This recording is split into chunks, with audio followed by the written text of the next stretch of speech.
उमा महेश्वराय नमः। आप सभी का हमारे YouTube चैनल पर हार्दिक स्वागत है। आज सुने शिव महापुराण की आगे की कथा। आज की कथा है पुष्पों द्वारा शिव पूजा का महात्म्य। दोस्तों, यदि आपको भगवान शिव की कथाएं अच्छी लगती हों तो कृपया मेरे चैनल को लाइक सब्सक्राइब अवश्य करें और इन कथाओं को ज़्यादा से ज़्यादा शेयर करें ताकि अन्य लोग भी कथा का पूर्ण लाभ पा सकें। आइए भगवान शिव के चरणों में नमन करते हुए कथा को शुरू करते हैं। ऋषियों ने पूछा, हे महाभाग, अब आप ये बताइए कि भगवान शिव जी की किन किन फूलों से पूजा करनी चाहिए। विभिन्न फूलों से पूजा करने पर क्या क्या फल प्राप्त होते हैं। सूत जी बोले, हे ऋषियों, यही प्रश्न नारद जी ने ब्रह्मा जी से किया था। ब्रह्मा जी ने उन्हें पुष्पों द्वारा शिव जी की पूजा के महात्म को बताया। ब्रह्मा जी ने कहा, नारद, लक्ष्मी अर्थात धन की कामना करने वाले मनुष्य को कमल के फूल, बेल पत्र, शतपत्र और शंख पुष्प से भगवान शिव का पूजन करना चाहिए। 1,00,000 पुष्पों द्वारा भगवान शिव की पूजा होने पर सभी पापों का नाश हो जाता है और लक्ष्मी की प्राप्ति होती है। 1,00,000 फूलों से शिव जी की पूजा करने से मनुष्य को संपूर्ण अभीष्ट फलों की प्राप्ति होती है। जिसके मन में कोई कामना न हो वह उपासक इस पूजन से शिव स्वरूप हो जाता है। मृत्युंजय मंत्र के 5,00,000 जाप पूरे होने पर महादेव के स्वरूप के दर्शन हो जाते हैं। 1,00,000 जाप से शरीर की शुद्धि होती है। दूसरे लाख के जाप से पहले जन्म की बातें याद आ जाती हैं। तीसरे लाख जाप के पूर्ण होने पर इच्छा की गई सभी वस्तुओं की प्राप्ति हो जाती है। चौथे लाख जाप पूर्ण होने पर भगवान शिव सपनों में दर्शन देते हैं। 5वां लाख जाप पूरा होने पर वे प्रत्यक्ष दर्शन देते हैं। मृत्युंजय मंत्र के 10,00,000 जाप करने से संपूर्ण फलों की सिद्धि होती है। मोक्ष की कामना करने वाले मनुष्य को 1,00,000 दुर्वा से शिव पूजन करना चाहिए। आयु वृद्धि पूजन करना चाहिए। पुत्र प्राप्त की इच्छा रखने वाले मनुष्य को 1,00,000 धतूरे के फूलों से पूजा करनी चाहिए। पूजन में लाल डंठल वाले धतूरे को शुभदायक माना जाता है। यश प्राप्ति के लिए 1,00,000 अगस्त के फूलों से पूजा करनी चाहिए। तुलसी दल द्वारा शिव जी की पूजा करने से भोग और मोक्ष की प्राप्ति होती है। अड़हुल के 1,00,000 फूलों से पूजा करने पर शत्रुओं की मृत्यु होती है। 1,00,000 करबीर के फूलों से शिव पूजन करने पर समस्त रोगों का नाश हो जाता है। दोपहरिया के फूलों के पूजन से आभूषण तथा चमेली के फूलों से पूजन करने से वाहन की प्राप्ति होती है। अलसी के फूलों से शिव पूजन करने से विष्णु जी भी प्रसन्न होते हैं। बेलों के फूलों से अर्घ देने पर अच्छे जीवन साथी की प्राप्ति होती है। जूही के फूलों से पूजन करने पर घर में धन संपदा का वास होता है तथा अन्न के भंडार भर जाते हैं। कनेर के फूलों से पूजा करने पर वस्त्रों की प्राप्ति होती है। सेतुआरी और शेफालिका के फूलों से पूजन करने पर मन निर्मल हो जाता है।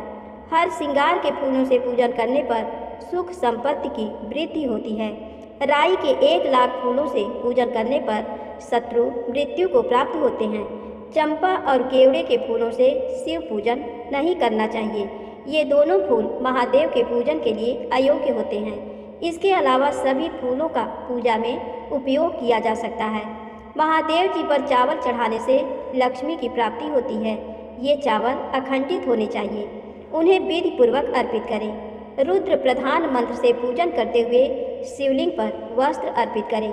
गंध पुष्प और श्रीफल चढ़ाकर धूप दीप से पूजन करने से पूजा का पूरा फल प्राप्त होता है। उसी प्रांगण में 12 ब्राह्मणों को भोजन कराएं। इससे सांगोपांग पूजा संपन्न होती है। 1,00,000 तिलों से शिव जी का पूजन करने पर समस्त दुखों और क्लेश का नाश होता है। जौ के दाने चढ़ाने पर स्वर्गीय सुख की प्राप्ति होती है। गेहूं के बने भोजन से 1,00,000 बार शिव पूजन करने से संतान की प्राप्ति होती है। मूंग से पूजन करने पर उपासक को धर्म, अर्थ और काम भोग की प्राप्ति होती है तथा वह पूजा समस्त सुखों को देने वाली है। उपासक को निष्काम होकर मोक्ष की प्राप्ति के लिए भगवान शिव की पूजा करनी चाहिए। भक्ति भाव से विधिपूर्वक शिव की पूजा करके जल धारा समर्पित करनी चाहिए। सतरुद्रीय मंत्र से 11 रुद्र जप, महामृत्युंजय और गायत्री मंत्र में नमः लगाकर नामों से अथवा प्रणव ओम मंत्र द्वारा शास्त्रोक्त मंत्र से जल धारा शिवलिंग पर चढ़ाएं। धारा पूजन से संतान की प्राप्ति होती है। सुख और संतान की वृद्धि के लिए जल धारा का पूजन उत्तम होता है। उपासक को भस्म धारण प्रेम पूर्वक शुभ एवं दिव्य द्रव्यों द्वारा शिव पूजन कर उनके सहस्र नामों का जाप करते हुए शिवलिंग पर घी की धारा चढ़ानी चाहिए। इससे वंश का विस्तार होता है। 10,000 मंत्रों द्वारा इस प्रकार किया गया पूजन रोगों को समाप्त करता है तथा मनोवांछित फल की प्राप्ति होती है। नपुंसक पुरुष को शिव जी का पूजन घी से करना चाहिए। ब्राह्मणों को भोजन कराना चाहिए और प्रजापति का व्रत रखना चाहिए। बुद्धिहीन मनुष्य को दूध में शक्कर मिलाकर इसकी धारा शिवलिंग पर चढ़ानी चाहिए। इससे भगवान प्रसन्न होकर उत्तम बुद्धि प्रदान करते हैं।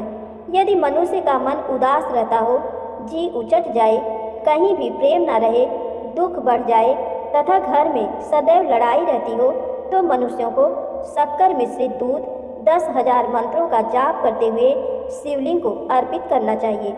खुशबू वाला तेल चढ़ाने पर भोगों की वृद्धि होती है।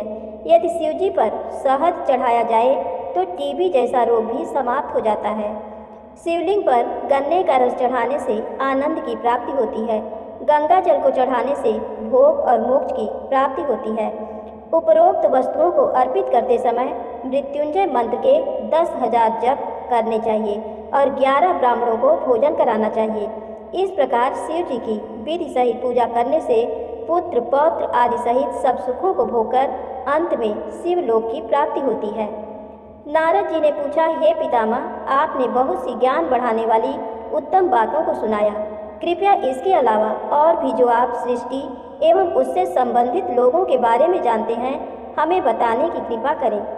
ब्रह्मा जी बोले, मुने, हमें आदेश देकर जब महादेव जी अंतर्धान हो गए तो मैं उनकी आज्ञा का पालन करते हुए ध्यान मग्न होकर अपने कर्तव्यों के विषय में सोचने लगा। उस समय भगवान श्री हरि विष्णु से ज्ञान प्राप्त कर मैंने सृष्टि की रचना करने का निश्चय किया। भगवान विष्णु मुझे आवश्यक उपदेश देकर वहाँ से चले गए। भगवान शिव की कृपा से ब्रह्मांड से बाहर वैकुंठ धाम में जा पहुँचे और वहीं निवास करने लगे। सृष्टि की रचना करने के उद्देश्य से मैंने भगवान शिव और विष्णु का स्मरण करके जल को हाथ में लेकर ऊपर की ओर उछाला। इससे वहाँ एक अंड प्रकट हुआ जो 24 तत्वों का समूह कहा जाता है। वह विराट आकार वाला अंड जड़ रूप में था। उसे चेतनता प्रदान करने हेतु मैं कठोर तप करने लगा और 12 वर्षों तक तप करता रहा। तब श्री हरि विष्णु स्वयं प्रकट हुए और प्रसन्नता पूर्वक बोले। श्री विष्णु ने कहा, ब्राह्मण, मैं तुम पर प्रसन्न हूँ, जो इच्छा हो वह वर मांग लो। भगवान शिव की कृपा से मैं सब कुछ देने में समर्थ हूँ। ब्रह्मा बोले, महाभाग, आपने मुझ पर बड़ी कृपा की है। भगवान शंकर ने मुझे आपके हाथों में सौंप दिया है। आपको मैं नमस्कार करता हूँ। कृपा कर इस विराट 24 तत्वों से बने अंड को चेतना प्रदान कीजिए। मेरे ऐसा कहने पर श्री विष्णु ने अनंत रूप धारण कर अंड में प्रवेश किया। उस समय उनके सहस्रों मस्तक, सहस्र आँखें और सहस्र पैर थे। उनके अंड में प्रवेश करते ही वह चेतन हो गया। पाताल से सत्यलोक तक अंड के रूप में वहाँ विष्णु भगवान विराजने लगे। अंड में विराजमान होने के कारण विष्णु जी वैराज पुरुष कहलाए। पंचमुख महादेव ने अपने निवास हेतु कैलाश नगर का निर्माण किया। देवर्षि, संपूर्ण ब्रह्मांड का नाश होने पर भी वैकुंठ और कैलाश अमर रहेंगे, अर्थात इनका नाश नहीं हो सकता। महादेव की आज्ञा से ही मुझ में सृष्टि की रचना करने की इच्छा उत्पन्न हुई है। अनजाने में ही मुझसे तमोगुणी सृष्टि की उत्पत्ति हुई, जिसे अविद्या पंचक कहते हैं। उसके पश्चात भगवान शिव की आज्ञा से स्थावर संज्ञक वृक्ष, जिसे पहला सर्ग कहते हैं, का निर्माण हुआ, परंतु पुरुषार्थ का साधक नहीं था। अतः दूसरा सर्ग तिर्यक त्रोता प्रकट हुआ। ये दुख से भरा हुआ था। तब ब्रह्मा जी द्वारा ऊर्ध्व श्रोता नामक तीसरे सर्ग की रचना की गई। ये सात्विक सर्ग देव सर्ग के नाम से प्रसिद्ध हुआ। ये सर्ग सत्यवादी तथा परम सुखदायक है। इसकी रचना के उपरांत मैंने पुनः शिव चिंतन आरंभ कर दिया। तब एक रजोगुणी सृष्टि का आरंभ हुआ जो अर्वाक श्रोता नाम से विख्यात हुआ। इसके बाद मैंने 5 विकृत सृष्टि और 3 प्राकृत सर्गों को जन्म दिया। पहला महतत्व, दूसरा भूतों और तीसरा वैकारिक सर्ग है। इसके अलावा 5 विकृत सर्ग हैं। दोनों को मिलाकर कुल 8 सर्ग होते हैं। 9वां कौमार सर्ग है जिससे सनत सनंदन कुमारों की रचना हुई है। सनत आदि मेरे 4 मानस पुत्र हैं जो ब्रह्मा के समान हैं। वे महान व्रत का पालन करने वाले हैं। वे संसार से विमुख एवं ज्ञानी हैं। उनका मन शिव चिंतन में लगा रहता है। मुनि नारद मेरी आज्ञा पाकर भी उन्होंने सृष्टि के कार्य में मन नहीं लगाया। इससे मुझ में क्रोध प्रवेश कर गया। तब भगवान विष्णु ने मुझे समझाया और भगवान शिव की तपस्या करने के लिए कहा। मेरी घोर तपस्या से मेरी भौहों और नाक के मध्य भाग में महेश्वर की 3 मूर्तियां प्रकट हुई जो पूर्णांश, सर्वेश्वर एवं दया सागर थी, और भगवान शिव का अर्धनारीश्वर रूप प्रकट हुआ।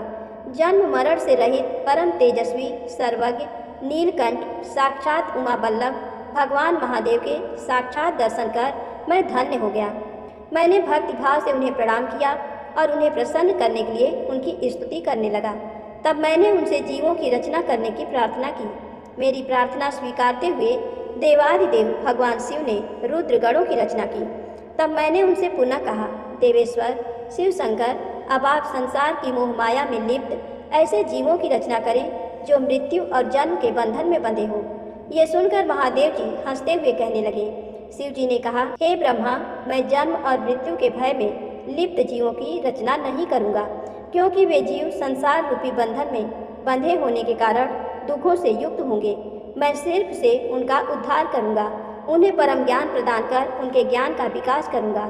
हे प्रजापते, इन जीवों की रचना आप करें। मोह माया के बंधनों में बंधे इस प्रकार के जीवों की सृष्टि करने पर भी आप इस माया में नहीं बंधेंगे। मुझसे इस प्रकार कहकर महादेव शिव अपने पार्षदों के साथ वहाँ से अंतर्धान हो गए। ब्रह्मा जी बोले, नारद, शब्द आदि पंचभूतों द्वारा पंचकरण करके उनके स्थूल आकाश, वायु, अग्नि, जल और पृथ्वी, पर्वत, समुद्र, वृक्ष और कला आदि से युगों और कालों की मैंने रचना की तथा और भी कई पदार्थ मैंने बनाए। उत्पत्ति और विनाश वाले पदार्थों का भी मैंने निर्माण किया है।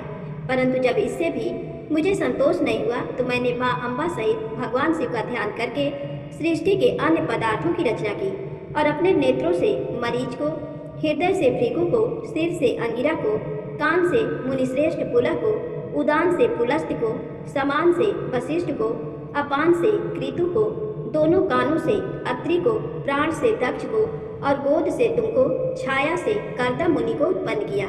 सब साधनाओं के साधन धर्म को भी मैंने अपने संकल्प से प्रकट किया। मुनिश्रेष्ठ, इस तरह साधकों की रचना करके महादेव जी की कृपा से मैंने अपने को कृतार्थ माना। मेरे संकल्प से उत्पन्न धर्म मेरी आज्ञा से मानव का रूप धारण कर साधन में लग गए। इसके उपरांत मैंने अपने शरीर के विभिन्न अंगों से देवता व असुरों के रूप में अनेक पुत्रों की रचना करके उन्हें विभिन्न शरीर प्रदान किए। तत्पश्चात भगवान शिव की प्रेरणा से मैं अपने शरीर को 2 भागों में विभक्त कर 2 रूपों वाला हो गया।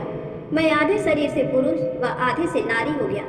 पुरुष स्वयंभू मनु नाम से प्रसिद्ध हुए एवं उच्च कोटि के साधक कहलाए। नारी रूप से सतरूपा नाम वाली योगिनी एवं परम तपस्विनी स्त्री उत्पन्न हुई।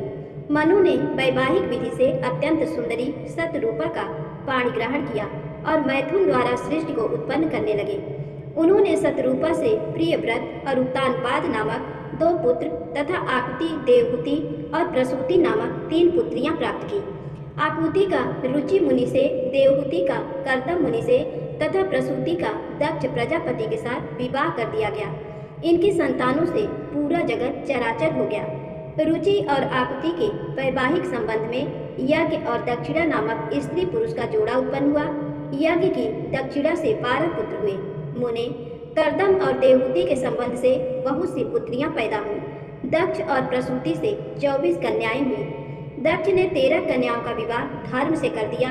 ये 13 कन्याएं श्रद्धा, लक्ष्मी, धृति, तुष्टि, पुष्टि, मेधा, क्रिया, बुद्धि, लज्जा, वसु, शांति, सिद्धि और कीर्ति हैं।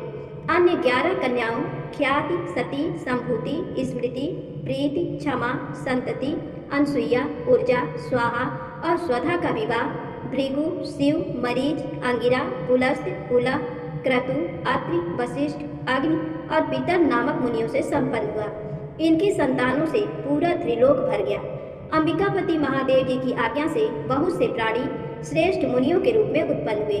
कल्प भेद से दक्ष की 60 कन्याएं हुई। उनमें से 10 कन्याओं का विवाह धर्म से, 27 का चंद्रमा से, 13 कन्याओं का विवाह कश्यप ऋषि से संपन्न हुआ। नारद, उन्होंने 4 कन्याएं अरिष्ट नेमि को ब्याह दी। भृगु, अंगिरा और कुशासु से 2-2 कन्याओं का विवाह कर दिया। कश्यप ऋषि के संतानों से संपूर्ण त्रिलोक आलोकित है। देवता, ऋषि, दैत्य, वृक्ष, पक्षी, पर्वत तथा लताएं आदि कश्यप पत्नियों से पैदा हुए हैं। इस तरह भगवान शंकर की आज्ञा से ब्रह्मा जी ने पूरी सृष्टि की रचना की।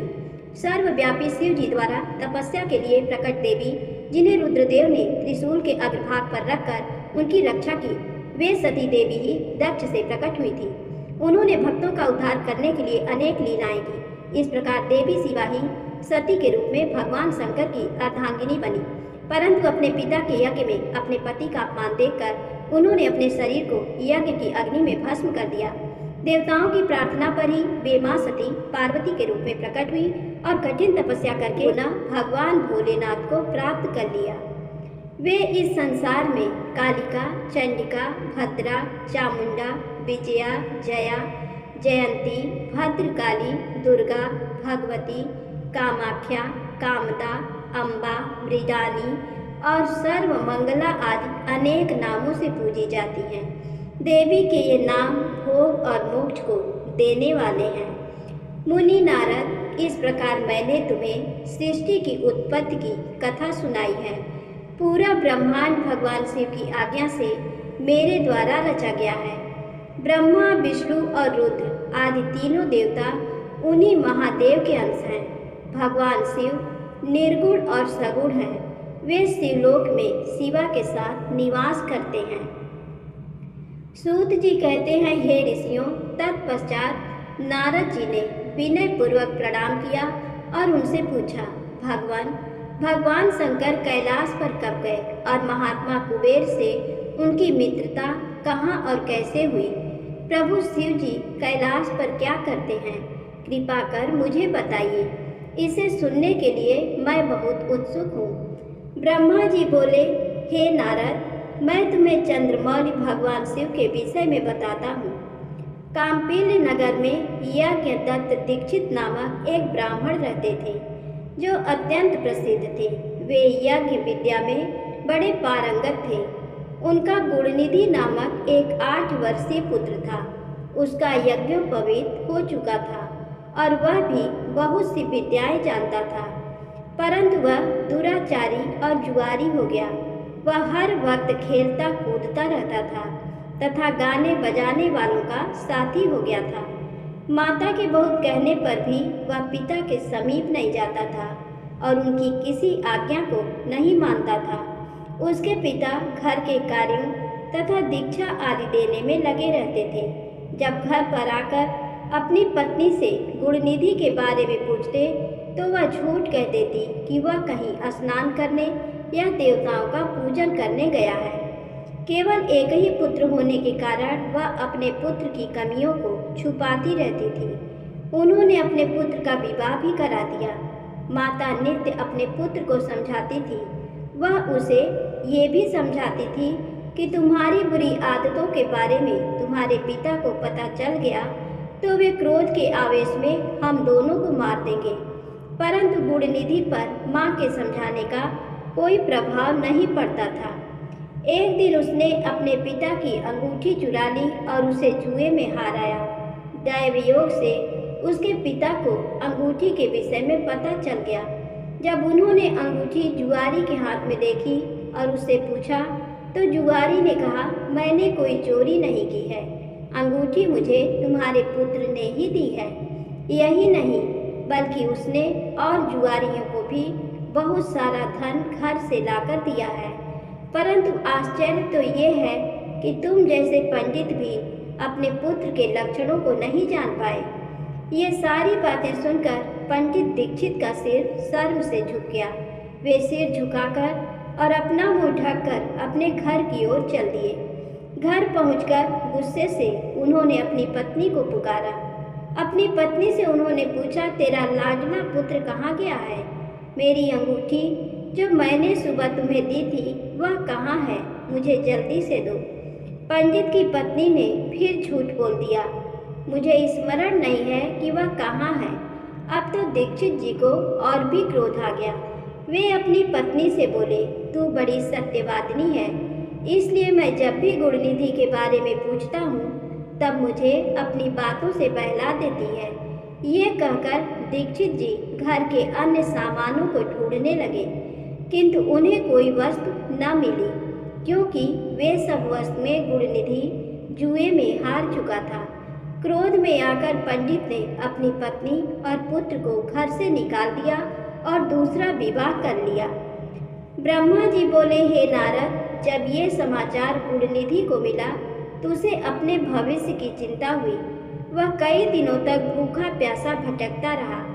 एक दिन भूख प्यास से व्याकुल वह एक शिव मंदिर के पास बैठ गया। एक शिव भक्त अपने परिवार सहित शिव पूजन के लिए विविध सामग्री लेकर वहां आया था। उसने परिवार सहित भगवान शिव का विधि विधान से पूजन किया और नाना प्रकार के पकवान शिवलिंग पर चढ़ाए। पूजन के बाद वे लोग वहां से चले गए तो गुणनिधि ने भूख से मजबूर होकर उस भोग को चोरी करने का विचार किया और मंदिर में चला गया। उस समय अंधेरा हो चुका था, इसलिए उसने अपने वस्त्र को जलाकर उजाला किया। ये मानो उसने भगवान शिव के सम्मुख दीप जलाकर दीपदान किया था। जैसे ही वह सब भोग उठाकर भागने लगा, उसके पैरों की धमक से लोगों को पता चल गया कि उसने मंदिर में चोरी की है। सभी उसे पकड़ने के लिए दौड़े और उसका पीछा करने लगे। नगर के लोगों ने उसे खूब मारा। उनकी मार उसका भूखा शरीर सहन नहीं कर सका। उसके प्राण पखेरु उड़ गए। उसके कुकर्मों के कारण यमदूत उसको बांधकर ले जा रहे थे। तभी भगवान शिव के पार्षद वहां आ गए और गुणनिधि को यमदूतों के बंधनों से मुक्त करा दिया। यमदूतों ने शिवगणों को नमस्कार किया और बताया कि ये बड़ा पापी और धर्म कर्म से हीन है। ये अपने पिता का भी शत्रु है। इसने शिव जी के भोग की भी चोरी की। इसने बहुत पाप किए हैं, इसलिए ये यमलोक का अधिकारी है। इसे हमारे साथ जाने दें ताकि विभिन्न नरकों को ये भोग सके।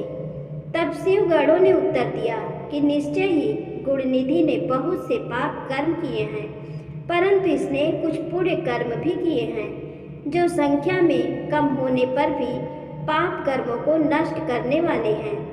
इसने रात्रि में अपने वस्त्र को फाड़कर शिवलिंग के समक्ष दीपक में बत्ती डालकर उसे जलाया और दीपदान किया। इसने अपने पिता के श्रीमुख से एवं मंदिर के बाहर बैठकर शिव गुणों को सुना है और ऐसे ही और भी अनेक धर्म कर्म इसने किए हैं। इतने दिनों तक भूखा रहकर इसने व्रत किया और शिव दर्शन तथा शिव पूजन भी अनेकों बार किया है। इसलिए ये हमारे साथ शिवलोक को जाएगा, वहाँ कुछ दिनों तक निवास करेगा। जब इसके संपूर्ण पापों का नाश हो जाएगा तो भगवान शिव की कृपा से ये कलिंग देश का राजा बनेगा। अतः यमदूतों, तुम अपने लोक को लौट जाओ। ये सुनकर यमदूत यमलोक को चले गए। उन्होंने यमराज को इस विषय में सूचना दे दी और यमराज ने इसको प्रसन्नतापूर्वक स्वीकार कर लिया।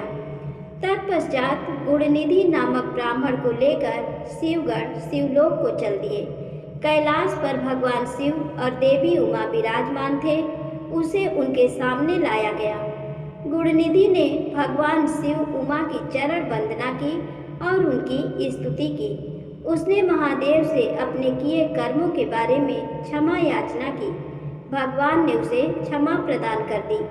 वहाँ शिवलोक में कुछ दिन निवास करने के बाद गुणनिधि कलिंग देश के राजा अरिंदम के पुत्र दम के रूप में विख्यात हुआ।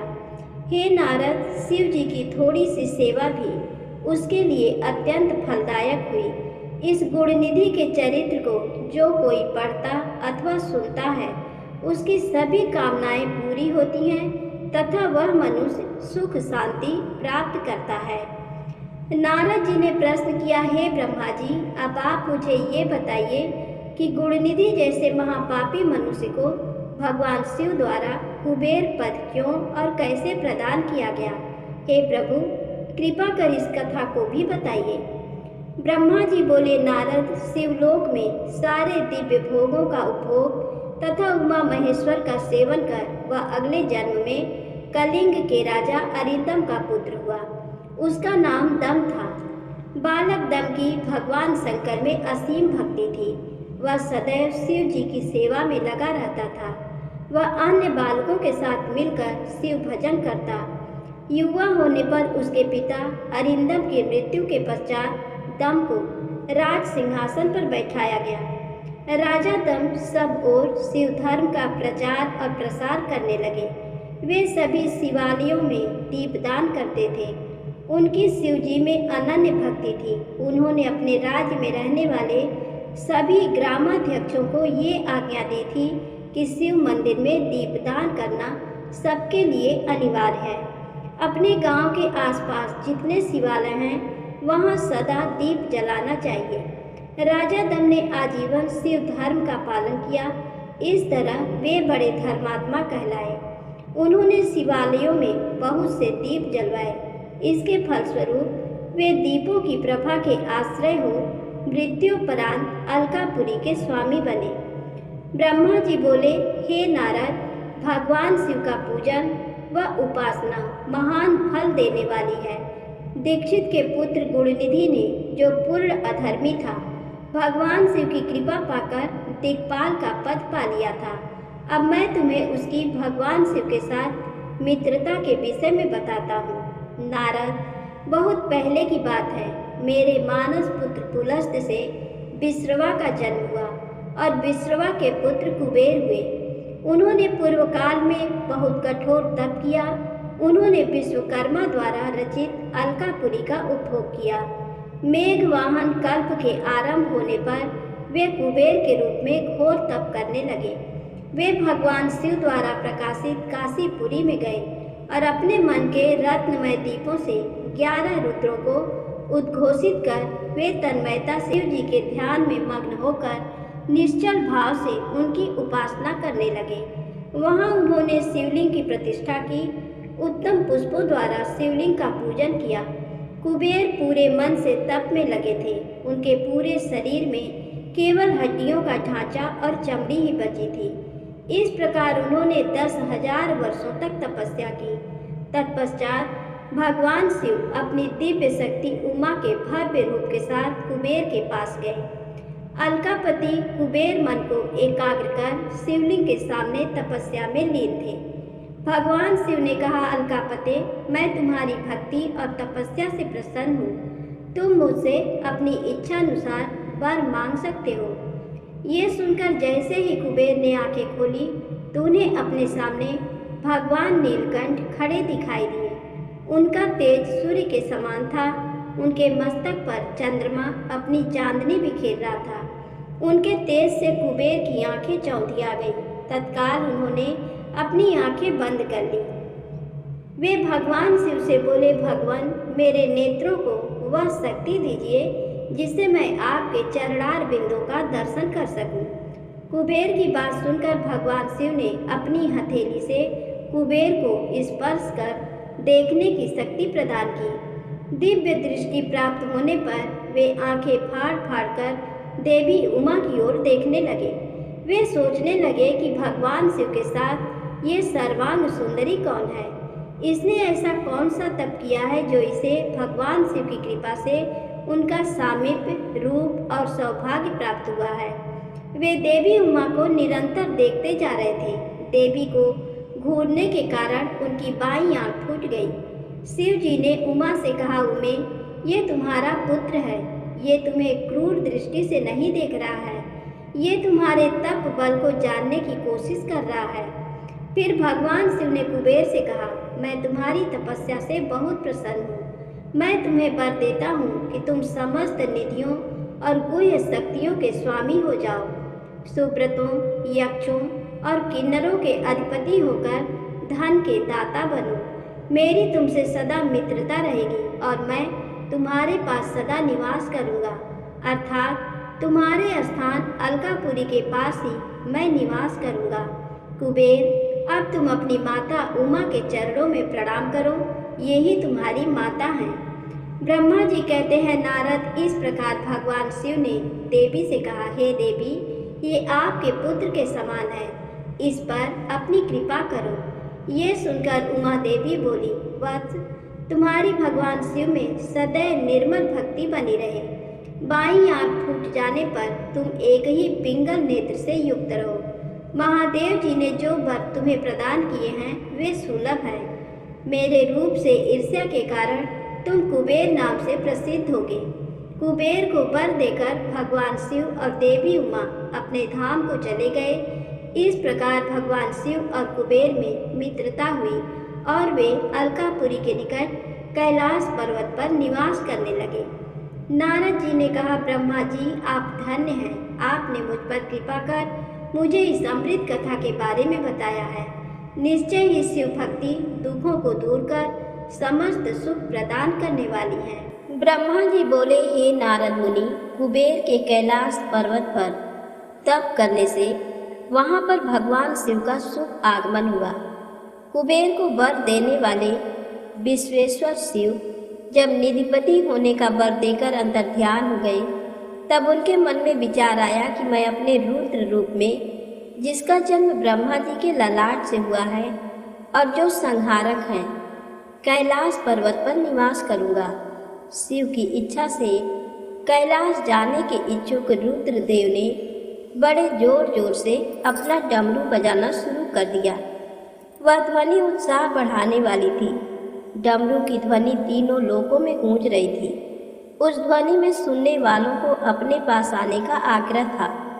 उस डमरू ध्वनि को सुनकर ब्रह्मा, विष्णु आदि सभी देवता, ऋषि मुनि, वेद शास्त्रों को जानने वाले सिद्ध लोग बड़े उत्साहित होकर कैलाश पर्वत पर पहुँचे। भगवान शिव के सारे पार्षद और गढ़पाल जहाँ भी थे वे कैलाश पर्वत पर पहुँचे। साथ ही असंख्य गणों सहित अपनी लाखों करोड़ों भयावनी भूत प्रेतों की सेना के साथ स्वयं शिव जी भी वहां पहुंचे। सभी गढ़पाल सहस्रों भुजाओं से युक्त थे। उनके मस्तक पर जटाएं थी। सभी चंद्रचूड़, नीलकंठ और त्रिलोचन थे। हार, कुंडल, केयूर तथा मुकुट से वे अलंकृत थे। भगवान शिव ने विश्वकर्मा को कैलाश पर्वत पर निवास बनाने की आज्ञा दी। अपने व अपने भक्तों के रहने के लिए योग्य आवास तैयार करने का आदेश दिया। विश्वकर्मा ने आज्ञा पाते ही अनेकों प्रकार की सुंदर निवास स्थान वहां बना दिए। उत्तम मुहूर्त में उन्होंने वहां प्रवेश किया। इस मधुर बेला पर सभी देवताओं, ऋषि मुनियों और सिद्धों सहित ब्रह्मा और विष्णु जी ने शिव जी व उमा का अभिषेक किया। विभिन्न प्रकार से उनकी पूजा अर्चना और स्तुति की। प्रभु की आरती उतारी। उस समय आकाश में फूलों की वर्षा हुई। इस समय चारों ओर भगवान शिव तथा देवी उमा की जय जयकार हो रही थी। सभी की स्तुति से प्रसन्न होकर भगवान शिव ने उन्हें उनकी इच्छा के अनुसार वरदान दिया तथा उन्हें अभीष्ट और मनोवांछित वस्तुएं भेंट की। तत्पश्चात भगवान शंकर की आज्ञा लेकर सभी देवता अपने अपने निवास को चले गए। कुबेर भी भगवान शिव की आज्ञा पाकर अपने स्थान अलकापुरी को चले गए। तत्पश्चात भगवान शंभु वहां निवास करने लगे। वे योग साधना में लीन होकर ध्यान में मग्न रहते। कुछ समय तक वहां अकेले निवास करने के बाद उन्होंने दक्ष कन्या देवी सती को पत्नी रूप में प्राप्त कर लिया। देवर से अब रुद्र भगवान देवी सती के साथ वहां सुखपूर्वक विहार करने लगे। हे नारद, इस प्रकार मैंने तुम्हें भगवान शिव के रुद्र अवतार का वर्णन और उनके कैलाश पर आगमन की उत्तम कथा सुनाई है। तुम्हें शिव जी व कुबेर की मित्रता और भगवान शिव की विभिन्न लीलाओं के विषय में बताया है। उनकी भक्ति तीनों लोकों का सुख प्रदान करने वाली तथा मनोवांछित फलों को देने वाली है। इस लोक में ही नहीं परलोक में भी सद्गति प्राप्त होती है। इस कथा को जो भी मनुष्य एकाग्र होकर सुनता या पढ़ता है वह इस लोक में सुख और भोगों को पाकर मोक्ष को प्राप्त होता है। नारद जी ने ब्रह्मा जी का धन्यवाद किया और उनकी स्तुति की। वे बोले कि प्रभु, आपने मुझे इस अमृत कथा को सुनाया है। आप महाज्ञानी हैं, आप सभी की इच्छाओं को पूर्ण करते हैं। मैं आपका आभारी हूँ। शिव चरित्र जैसा श्रेष्ठ ज्ञान आपने मुझे दिया है। हे प्रभु, मैं आपको बारंबार नमन करता हूँ। तो आज की कथा यहीं समाप्त होती है। प्रेम से बोले शंकर भगवान गौरी माता की जय हो।